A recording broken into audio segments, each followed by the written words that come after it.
Bienvenidos. Hoy vamos a analizar un texto que a primera vista podría parecer un manual para profesores de hace más de un siglo. Sí, Charlas a los maestros, de William James. Exacto. Pero lo fascinante de las fuentes que tenemos, que son fragmentos de estas conferencias de finales del 19, es que esconden mucho más. Muchísimo más, sí. Porque James usa la excusa de hablar a los maestros para lanzar una exploración increíble sobre cómo funciona nuestra mente, cómo construimos nuestro carácter. Y algo incluso más profundo. Sí. ¿Por qué nos cuesta tantísimo entender la vida de los demás? Nuestra misión hoy es extraer esas joyas de sabiduría que siguen siendo sorprendentemente relevantes. Totalmente.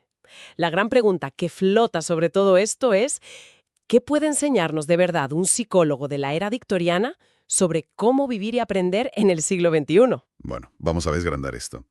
Pues para empezar, James arranca con una dosis de humildad que desarma a cualquiera. Sí, es una declaración de principios brutal. Imagínate, un psicólogo, uno de los fundadores de la disciplina, se planta delante de un auditorio de profesores y básicamente les dice: oigan, mi ciencia, la psicología, no les va a dar una receta mágica para enseñar.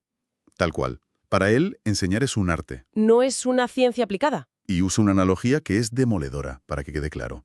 Dice algo como: la ciencia de la lógica nunca hizo a un hombre razonar correctamente. O sea, conocer la teoría no te convierte en un buen practicante. Para nada. La ciencia te da el mapa, las grandes leyes que no puedes ignorar. Pero lo que un profesor hace dentro de ese territorio, eso ya es otra cosa. Eso depende de su intuición, de su genio personal, como él lo llama. Dice que la pedagogía de verdad no nació en un laboratorio, Nació en la trinchera del aula. a base de observación y de empatía. O sea, que no viene a venderles ningún método infalible. De hecho, me llama la atención la honestidad con la que admite, pues eso, las limitaciones de su propio campo. Es que es una humildad asombrosa. Reconoce que en el fondo no tiene ni idea de cómo la educación moldea realmente el cerebro. Dice que podemos usar palabras como alma o mente y que nos suenan familiares, pero que en realidad no explican nada de verdad. Es como decir: mirad, no tengo las respuestas definitivas, pero sí os puedo ofrecer algunas reflexiones que quizás os ayuden a pensar. Y esa honestidad es la puerta de entrada a uno de los temas más potentes y prácticos del libro: los hábitos. Los hábitos. Aquí es donde James nos da un manual de, no sé, de biohacking de hace 120 años que podría competir con cualquier libro de autoayuda de hoy. Es increíblemente práctico. Totalmente. Su idea de partida es que el objetivo número uno de la educación es automatizar las buenas costumbres. Convertir las acciones útiles en algo que hagamos sin pensar. Y lo conecta todo con la idea del carácter. Para él, un carácter no es algo etéreo, es literalmente una voluntad completamente formada. Y una voluntad es un conjunto de tendencias a actuar. Somos lo que hacemos repetidamente, simple y llanamente. Pero no se queda ahí, en la filosofía. Propone una base casi neurológica, con lo que él llama la plasticidad de la materia orgánica. Sí, la idea de que cada vez que hacemos algo, creamos una especie de surco en nuestro sistema nervioso. Como un sendero en un bosque, ¿no? Justo. La siguiente vez es más fácil que la energía fluya por ese mismo camino. Cuanto más lo usas, más claro y más fácil se vuelve. Y a partir de esa idea, extrae unas reglas de oro para forjar nuevos hábitos que son, vamos, pura dinamita. La primera es, básicamente, empezar a lo grande. Con toda la artillería. ¿A qué te refieres con toda la artillería? Pues que no basta con la intención. Tienes que rodear tu nueva resolución de todas las ayudas posibles. Ah, vale. Hazlo público. Prométeselo a gente que te importa. Crea un entorno donde romper el hábito sea socialmente incómodo o incluso costoso. Se trata de dar un empujón inicial tan fuerte que la primera tentación ni se atreva a aparecer. Vale, entiendo. Como crear un punto de no retorno. ¿Y la segunda regla? La segunda es la más dura, pero la más importante. No permitir ni una sola excepción hasta que el hábito esté sólidamente arraigado. Uf, esa duele. Es que la imagen que usa es potentísima. Dice que cada vez que cedes es como si estuvieras enrollando un ovillo de lana y... Y se te cae al suelo. Exacto. Un solo desliz puede deshacer más de lo que muchas vueltas han enrollado. Destruye por completo la idea del, bueno, por un día no pasa nada. Totalmente. Y la tercera regla es actuar, aprovechar cada pequeña oportunidad, cada impulso emocional, para practicar tu nueva resolución. Porque las buenas intenciones, y esto es una frase que él cita, no sirven para nada. El infierno está empedrado de buenas intenciones. Si no actúas, tus propósitos se quedan en un simple temblor en el cerebro que no lleva a ninguna parte. La voluntad se construye con acciones, no con sueños. Sobre esa primera regla, la de lanzarse con todo, hay una anécdota en las fuentes que es absolutamente genial. La del hombre que quiere dejar de beber. Ah, sí, la de Rudolf. Es que es casi cómica por lo brillante que es. Cuéntala, cuéntala. Pues para cumplir la promesa que le hizo a su esposa, el tipo no se conforma con decir «no beberé más», va y publica un anuncio en un periódico local, Increíble. ofreciendo una recompensa de 50 gulden a cualquiera que le encuentre en una taberna concreta. Es una pasada. O sea, no se trata solo de fuerza de voluntad, sino de rediseñar tu entorno para que te sea casi imposible fracasar. Es ingeniería de la conducta en estado puro. Se ha puesto a sí mismo en busca y captura. Totalmente. Está envolviendo su resolución, como dice James, con ayudas externas tan potentes que la decisión interna se vuelve casi secundaria. Y esto me parece que conecta de una forma muy interesante con el siguiente gran tema. El de cómo percibimos el mundo y cómo tomamos las decisiones. Exacto, porque al final, la batalla del hábito se libra en la mente, en cómo nombramos la situación. Claro, el famoso concepto de apercepción. Suena a palabra así como de catedrático, pero la explicación de James es súper sencilla y clara. Es simplemente el proceso de entender algo nuevo, conectándolo con las ideas que ya tenemos en la cabeza. Interpretamos lo desconocido a través de lo conocido. Y los ejemplos que usa son maravillosos porque es que lo ves al instante. El del niño que ve un helecho por primera vez. Y lo describe como una maceta de plumas verdes. Claro, no sabe lo que es un helecho, pero conoce las macetas y las plumas, así que su cerebro construye un puente con lo que ya tiene. O el otro niño, al que llevan a ver las cataratas del Niágara, algo majestuoso, y lo único que se le ocurre decir es: ese es el tipo de spray que uso para mi nariz. Es que es buenísimo. Su mente ha buscado la conexión más cercana que tenía, por absurda que nos parezca. ¿Es un mecanismo universal? Sí, los polinesios, cuando vieron los caballos del capitán Cook, los llamaron cerdos. Era el animal de 4 patas más grande que conocían. Siempre intentamos meter la realidad nueva en los moldes viejos que ya tenemos. Vale, y esto que parece una simple curiosidad sobre cómo aprenden los niños, James lo lleva al terreno de la voluntad y las decisiones adultas. Y aquí es donde se pone realmente serio. sí, porque si nuestra percepción depende de las ideas que ya tenemos, la forma en que apercibimos o enmarcamos una situación determina completamente la decisión que vamos a tomar. Y esto nos plantea una pregunta clave, para un educador o para una misma. ¿Cómo nos salvamos de las malas decisiones? El ejemplo del borracho al que le ofrecen una copa es brutal. Lo cambia todo. No es una lucha de fuerza de voluntad contra un deseo. No, es una lucha de nombres, de etiquetas. Ahí está la clave. El hombre tiene la copa delante. Su mente, sedienta, le ofrece un montón de nombres convenientes para la situación. Esto es un caso de no ser maleducado. Esto es celebrar una ocasión especial. Esto es solo por probar esta marca nueva. Exacto. Si elige cualquiera de esos nombres, está perdido. La elección de la etiqueta sella su destino antes de que mueva un músculo. Pero si consigue aferrarse al único nombre verdadero y horrible, y se dice a sí mismo, esto es un caso de ser un borracho, ser un borracho, ser un borracho, entonces, dice James, sus pies están en el camino de la salvación. ¡Guau! La victoria o la derrota ocurre en ese instante mental, en la elección de la palabra. Se salva a sí mismo pensando correctamente. Es una idea muy profunda. La libertad no reside tanto en el acto final, sino en la capacidad de la atención para sostener la idea correcta en el centro de la consciencia, por muy desagradable que sea. Y no dejar que las ideas más cómodas la aparten. Me fascina esa idea de que la batalla se gana o se pierde en cómo nombramos la situación. Pero eso me hace pensar, si nuestra realidad depende tanto de nuestra percepción interna, ¿qué pasa cuando intentamos entender la realidad de otra persona? ¿Somos capaces de hacerlo? Claro. Esa es exactamente la pregunta que lleva a James al ensayo más filosófico y conmovedor de todos, sobre una cierta ceguera en los seres humanos. Y su respuesta es, en general, un rotundo no. Somos fundamentalmente ciegos a los sentimientos, a los valores, al significado que la vida tiene para los demás. No es que seamos malas personas, es casi un defecto de fábrica.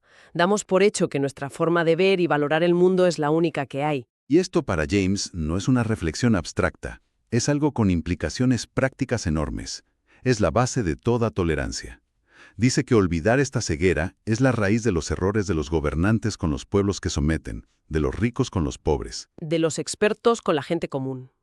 La primera lección para tratar con los demás, dice, es la no injerencia en sus formas particulares de ser felices. La anécdota personal que cuenta sobre su viaje a las montañas de Carolina del Norte es que te cambia la perspectiva. Totalmente. Él ve esos claros en el bosque, llenos de tocones quemados, y cabañas que le parecen miserables, y su reacción inmediata es de rechazo.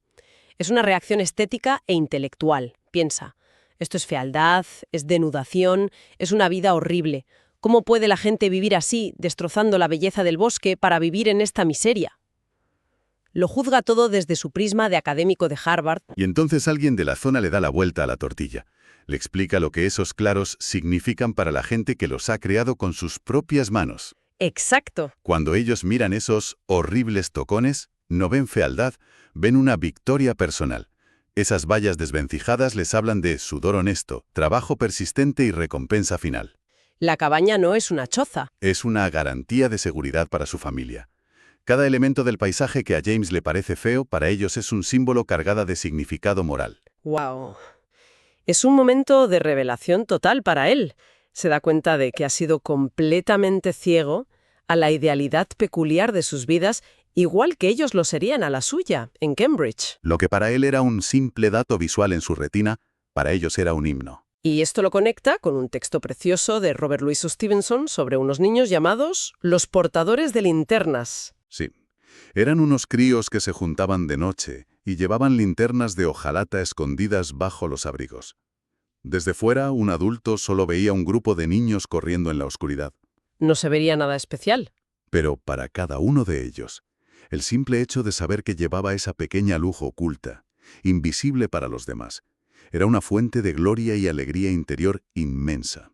El observador externo, dice Stevenson, está completamente perdido. Y aquí James rescata la frase clave de Stevenson, que es el corazón de todo el argumento. Perderse la alegría es perderlo todo. En la alegría de los actores reside el sentido de cualquier acción. El verdadero realismo no es el del cínico que solo ve lo superficial, Sino el del poeta, que es capaz de intuir dónde reside la alegría de los demás y darle voz. A partir de ahí la pregunta es inevitable.